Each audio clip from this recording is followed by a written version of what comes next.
لله نحمده ونصلي على رسوله الكريم أما بعد أعوذ بالله السميع العليم من الشيطان الرجيم بسم الله الرحمن الرحيم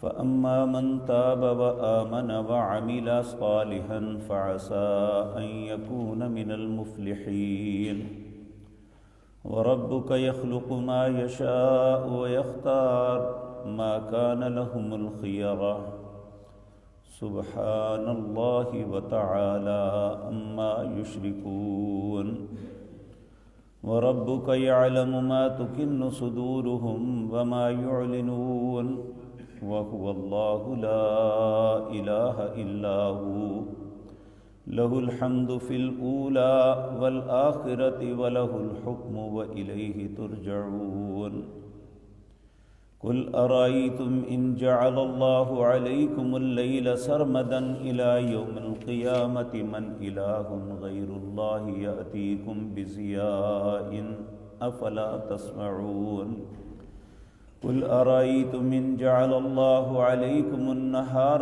سرمدا إلى يوم القيامة من إله غير الله يأتيكم بليل تسكنون فيه أفلا تبصرون ومن رحمته جعل لكم الليل والنهار لتسكنوا فيه ولتبتغوا من فضله ولعلكم تشكرون ويوم يناديهم فيقول أين شركائي الذين كنتم تزعمون ونزعنا من كل أمة شهيدا فقلنا هاتوا برهانكم فعلموا أن الحق لله وزل عنهم ما كانوا يفترون.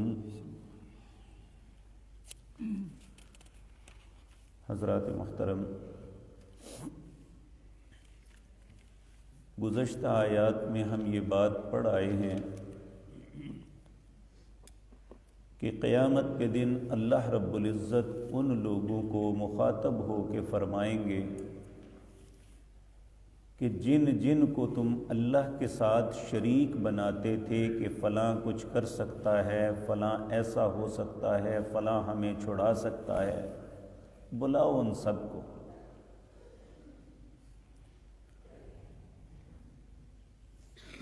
وَيَوْمَ يُنَادِيهِمْ فَيَقُولُ مَاذَا أَجَبْتُمُ الْمُرْسَلِينَ.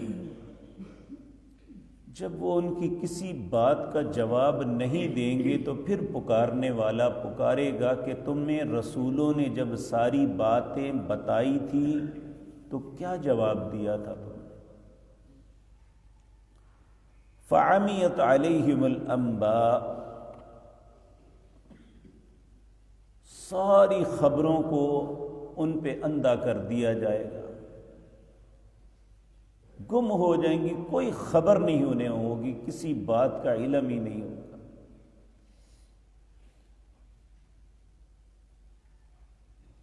یومئذ فہم لا یتساءلون. اس کے بعد پھر اللہ رب العزت تذکرہ کرتے ہیں کہ اگر کسی انسان کو ان ساری آیات، اللہ کے حکموں، ان سارے دلائل کی سمجھ آ جائے تو اگر وہ توبہ کر لیتا ہے، شرک کی زندگی کو چھوڑ دیتا ہے، فَأَمَّا مَن تَابَ، جو توبہ کر لے، وَآمَنَ اور ایمان لے آئے، وَعَمِلَ صَالِحًا اور نیک عمل کرے. نیک عمل کیا ہے یہ بات یاد رکھیں کہ ہمارے ذہن کی اختراع کا نام نیک عمل نہیں ہے، ہمارے معاشرے کی رسم کا نام نیک عمل نہیں ہے. نیک عمل اس کو کہتے ہیں جس کا حکم اللہ نے دیا ہو اور اس کا طریقہ اس کے رسول صلی اللہ علیہ وسلم نے بتایا ہو. اگر اللہ کے رسول کے طریقے میں وہ بات ہے تو وہ نیک عمل ہے، وگرنہ نہیں. تو جو شخص توبہ کر کے ایمان لا کے نیک عمل کرتا ہے، اللہ کہتے ہیں فَعَسَىٰ أَن يَكُونَ مِنَ الْمُفْلِحِينَ، ان قریب یہ ان لوگوں میں ہوگا جو فلاح پا جائیں گے، کامیاب ہو جائیں گے۔ اس کے بعد اللہ پھر اپنی ذات، اپنی توحید کا بیان ان انداز میں کرتے ہیں تاکہ انسان سمجھ جائے۔ اللہ رب العزت فرماتے ہیں وَرَبُّكَ يَخْلُقُ مَا يَشَاءُ وَيَخْتَارُ، اور تیرا رب پیدا کرتا ہے جس کو چاہتا ہے، وَيَخْتَارُ، اور جس کو چاہتا ہے چنتا ہے۔ یعنی کسی کو رسول بنانا ہے تو وہ اس کی مرضی نہیں ہوتی۔ جس طرح کے ایک جھوٹی بات بیان کی جاتی ہے کہ نبی کریم صلی اللہ علیہ وسلم کے متعلق کہ اے نبی اگر تو نہ ہوتا تو میں دنیا نہ بناتا، تو نبی کریم کیا اپنے اختیار سے دنیا میں آئے ہیں یا اللہ کے حکم سے آئے ہیں؟ اگر قرآن کی ان آیات کو دیکھا جائے تو یہی ہے کہ اللہ کہتے ہیں وَرَبُّكَ يَخْلُقُ، تیرا رب پیدا کرتا ہے ما یشاء، جس کو چاہتا ہے، تو چاہت تو رب کی چلتی ہے، وَيَخْتَارُ، اور جس کو چاہتا ہے چن لیتا ہے۔ یہاں مشرکین مکہ نے کہا تھا نا، کیا ان دو بستیوں کے اندر اور کوئی بھلا آدمی اللہ کو نظر نہیں آیا کہ اللہ اس کو نبوت دیتا؟ اللہ کی مرضی ہے جس کو دے دے۔ بڑے بڑے مالدار، انہیں اسلام کی توفیق بھی نہ ملی، اور ایک یتیم بچے کو اللہ نے نبوت سے سرفراز فرما دیا، یہ اللہ کی مرضی ہے۔ تو اللہ رب العزت فرماتے ہیں ما کان لہم الخیرہ، یہ بات بڑی غور طلب ہے، میں نے کسی کو اپنی مخلوق میں سے کوئی اختیار نہیں دیا ہوا۔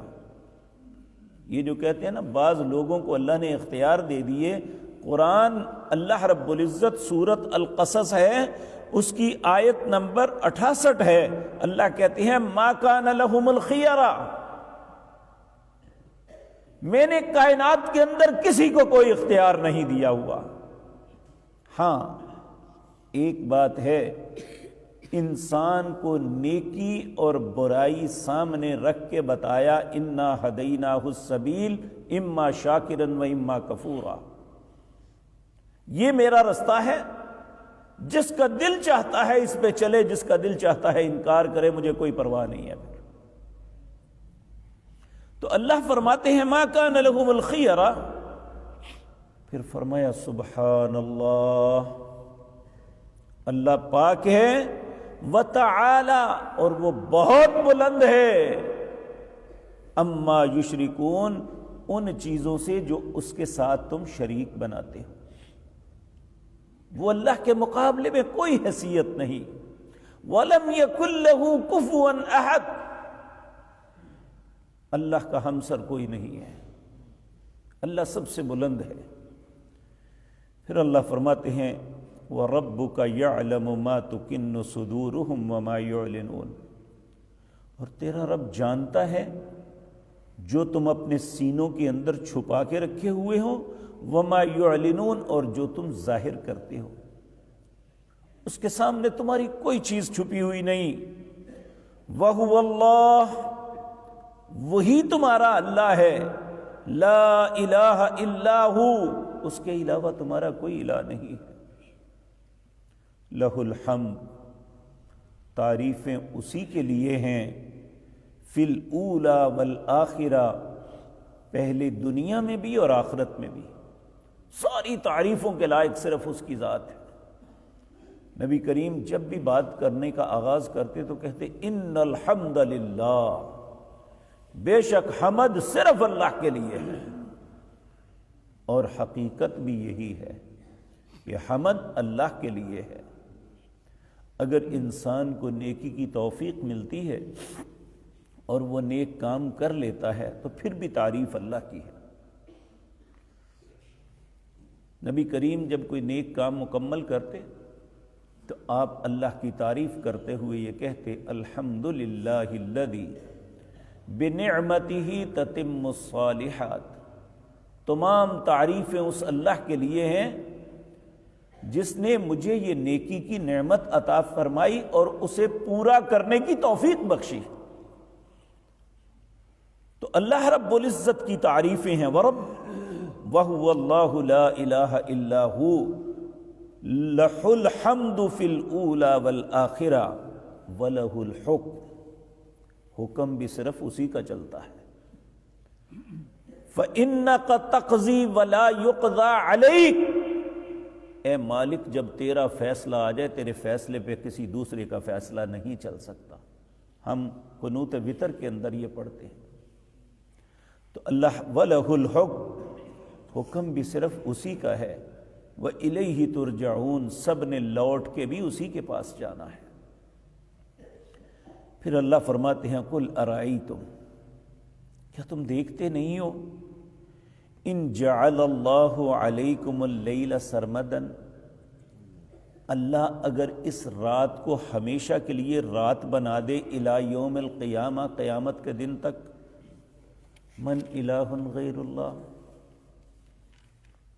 کون ہے اللہ کے علاوہ، یأتیکم بضیاء، جو روشنی کو واپس لے آئے، افلا تسمعون، کیا سن نہیں رہے تم؟ اور یہ بہت بڑی حقیقت ہے، یہ رات کا چھانا اگر یہ ہمیشہ رہے تو انسان گھبرا کے ہی مر جائیں۔ پھر فرمایا قُلْ أَرَأَيْتُمْ، کیا تم یہ بھی نہیں دیکھتے، إِن جَعَلَ اللَّهُ عَلَيْكُمُ النَّهَارَ سَرْمَدًا إِلَى يَوْمِ الْقِيَامَةِ، اگر اللہ دن کو قیامت تک روشن رکھے، رات ڈالے ہی نہ، اللہ فرماتے ہیں من الہ غیر اللہ یأتیکم بلیل، پھر اللہ کے علاوہ کون ہے تمہارے لیے رات کو لے آئے، تسکنون فیہ، تاکہ تم اس میں سکون کر سکو۔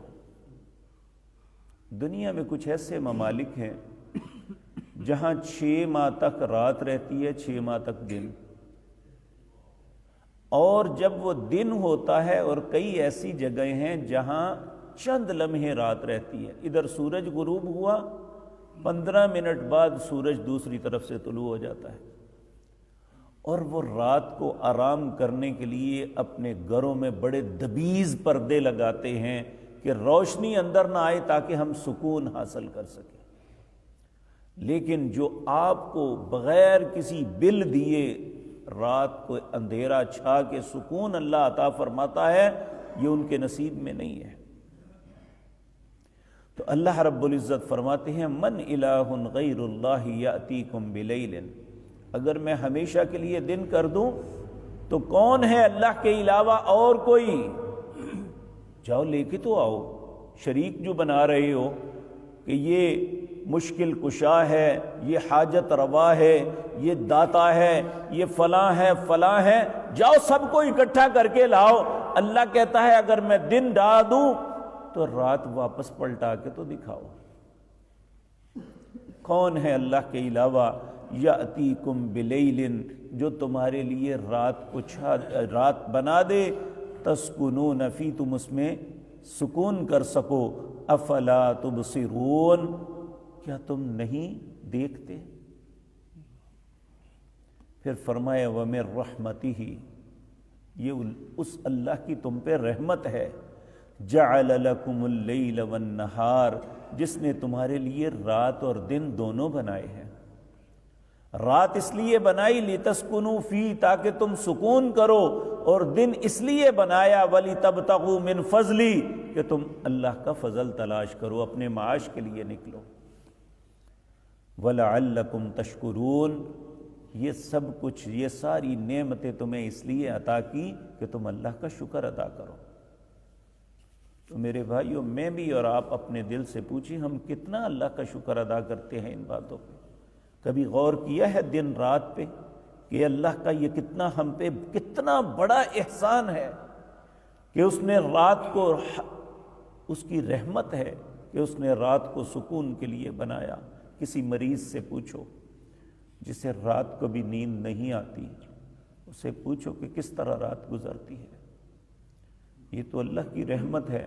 ادھر ہم بستر پہ جاتے ہیں، اپنی کروٹ پہ لیٹتے ہیں تو گھر والے جگا دیتے ہیں یا اذان کی آواز جگا دیتی ہے، تو انسان کہتا ہے تو ابھی تو آنکھ بند کی تھی، ابھی اٹھ پڑا۔ بلکہ یہ جو نوجوان بچے ہوتے ہیں انہیں تو اٹھانا ہی بڑا مشکل ہوتا ہے، اتنے گہری نیند سوئے ہوتے ہیں، ان کے لیے رات ایسے گزر جاتی ہے جیسے آنکھ جھپک کے گزر گئی، لیکن انہیں احساس ہی نہیں کہ کتنے گھنٹے انہوں نے آرام کر لیا۔ پھر اللہ دن کو معاش کے لیے، تمہارے پڑھنے کے لیے، تمہارے معاملات کو ادا کرنے کے لیے، یہ سب وَمِن رَحْمَتِهِ جَعَلَ لَكُمُ اللَّيْلَ وَالنَّهَارَ لِتَسْكُنُوا فِيهِ وَلِتَبْتَغُوا مِنْ فَضْلِهِ وَلَعَلَّكُمْ تَشْكُرُونَ۔ پھر اللہ فرماتے ہیں وَيَوْمَ يُنَادِيهِمْ، اس دن اللہ پھر پکار کے کہیں گے، یا اللہ کی طرف منادی کرنے والا ندا دے گا، فَيَقُولُ کہے گا أَيْنَ شُرَكَائِيَ الَّذِينَ كُنْتُمْ تَزْعُمُونَ، کہاں ہیں وہ تمہارے شریک جنہیں تم گمان کرتے تھے کہ یہ بھی کر سکتے ہیں، کدھر ہیں وہ؟ وَنَزَعْنَا مِن كُلِّ أُمَّةٍ شَهِيدًا، پھر اللہ ہر امت سے ایک گواہ کھڑا کرے گا، فَقُلْنَا هَاتُوا بُرْهَانَكُمْ، پھر ان سے کہے گا لاؤ دلیل کوئی مجھے بتاؤ کہ میں نے کس کو اختیار دیا تھا۔ فَعَلِمُوا أَنَّ الْحَقَّ لِلَّهِ، پھر جان لو کہ حق وہی ہے جو اللہ کہتے ہیں، سچ وہی ہے جو اللہ رب العزت فرماتے ہیں، وَضَلَّ عَنْهُمْ مَا كَانُوا يَفْتَرُونَ، جتنے تم جھوٹ باندھتے ہو یہ سب گم ہو جائیں گے، کوئی نہیں رہے گا۔ اللہ رب العزت اپنی قدرتوں اور قوتوں کا اظہار کر کے مجھے اور آپ کو سمجھا رہے ہیں۔ اللہ ہم سب کو شکر کرنے والا بنا دے، اللہ کی توحید پہ قائم رہنے والا بنا دے، اللہ شرک کی گندگی سے ہم سب کی حفاظت فرمائے۔ اقول قولی ھذا واستغفر اللہ۔